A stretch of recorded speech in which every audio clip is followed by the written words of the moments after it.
Bum-ba-da-dum! Howdy, welcome to BanjoBenClark.com. This is your online home for learning how to play the banjo, the guitar, or the mandolin. This is my first official teaching video with my brand new Huber Lexington. I'm still a little giddy. I've had it for a couple weeks and it is absolutely phenomenal. Today we're going to learn some things that all banjo players need to know. We're going to learn 15 different kickoffs. So a lot of times when you hear banjo songs start or going into solos, they'll play a little measure of kickoff. And depending on which melody note you're starting at on your solo or your intro, it kind of determines what kind of kickoff you want to use. So I've got 15 different ones divided up.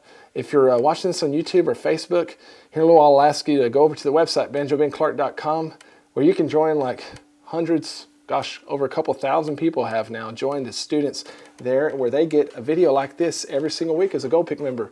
Not only do you get the video instruction, but you're able to download the tabs. I've got the PDF and the TIFF file formats of these kickoffs, along with hundreds of other tabs and video lessons there. So go check it out. Let's dive into these kickoffs, learn how to start this thing up. Let's talk about kickoffs. Okay, what are kickoffs? Kickoffs are simply the measure used right before you go into the melody of an introduction, into an intro, or before you go into a solo. You hear them a lot of times on banjo, like when you're getting ready to kick off a banjo song, before you go into the melody, like if you were doing I'll Fly Away. Okay, that first little measure, that would be a kickoff. We're going to learn that particular one. But I have these kickoffs, I have 15 of them, and they're divided into groups of 3. Let's put our first 3 up there. And they're divided, categorized into which melody note your solo starts on, or your intro starts on. Now you're not locked into that, because as we'll see as we discuss these, you can manipulate them to work with almost any melody note. But I want to teach you some. There's a lot of basic ones in here, and there's some more advanced, kind of melodic and syncopated ones in here.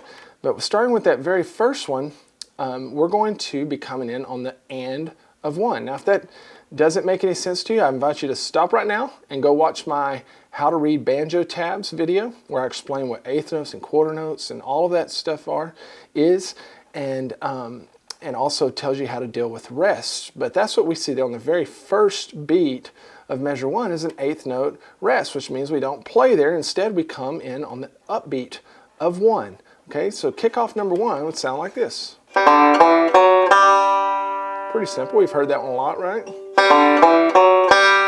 And that little note there at the very front kind of gives it that kickoff feel. Now, if that gives you trouble, you could just do the 3 quarter notes down there on the D string. That's fine. But if we're going to count that, it would sound like this. 1 and 2 and 3 and 4 and 1. Okay? Okay. Now, if you wanted to spice that up a little bit, maybe make it sound a little bit more bluesy, one thing you could do is substitute that 2nd fret for a 3rd fret. Okay? Because as it's written, it's working up the major scale. But if you substitute in a 3rd fret, that's going to give it a flat 7 feel, and it would sound like this. Hear how that sounds a little different, gives it a little different flavor? If you're playing something maybe a little bit more bluesy, that might be what I would use. Cool. Now as we look at our second kickoff there, starting measure 3, this one starts right on the 2nd beat. Okay, it starts with a quarter note down there, and then we're going to have a hammer on, and it kind of messes around with some notes in the D scale before it goes into the melody. It sounds like this.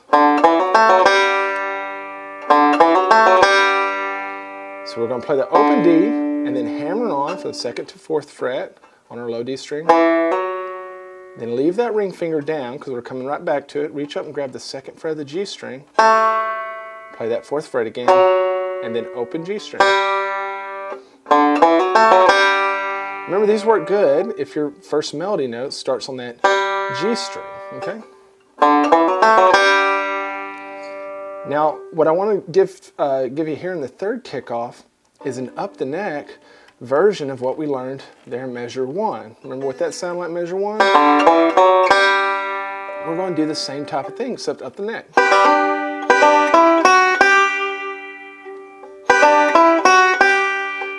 And the position I want you to get in is what we call just our X position, okay? And that's, except you can leave off your ring finger, but we've got our pinky on the 9th fret of the 1st string, our middle finger on the 8th fret of the 2nd string, and our index finger on the 7th fret of the 3rd string.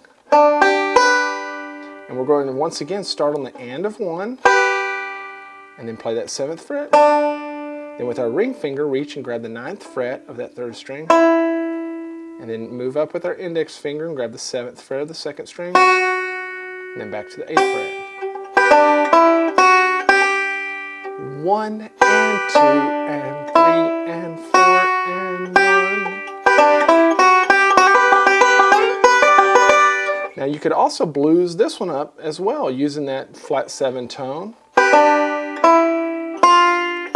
You could do it like that, or you could substitute it in for that 9th fret.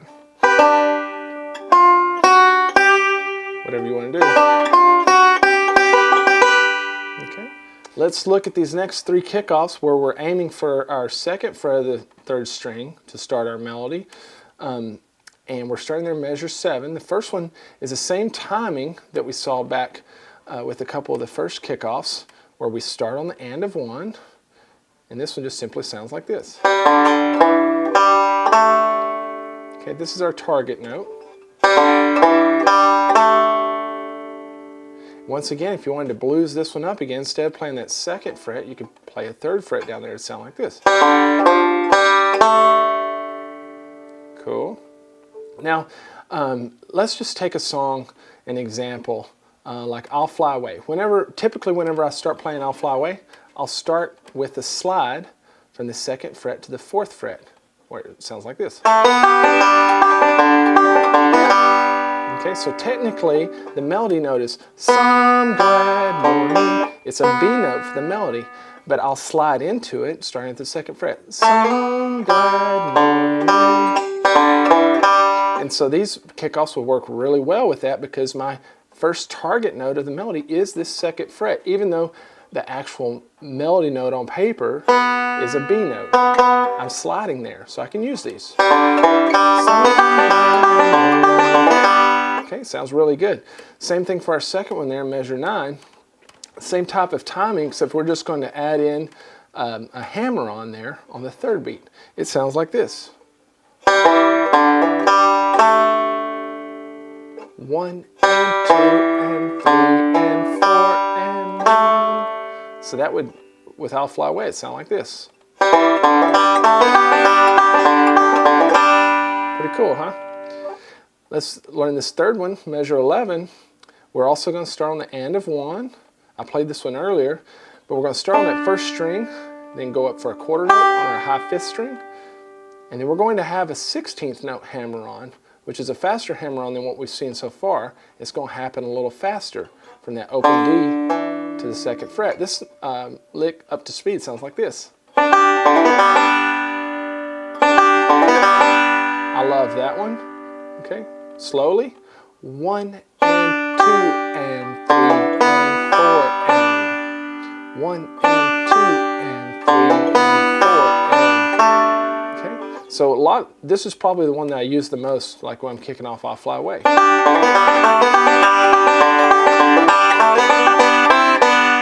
Good stuff. Let's take a look at some more.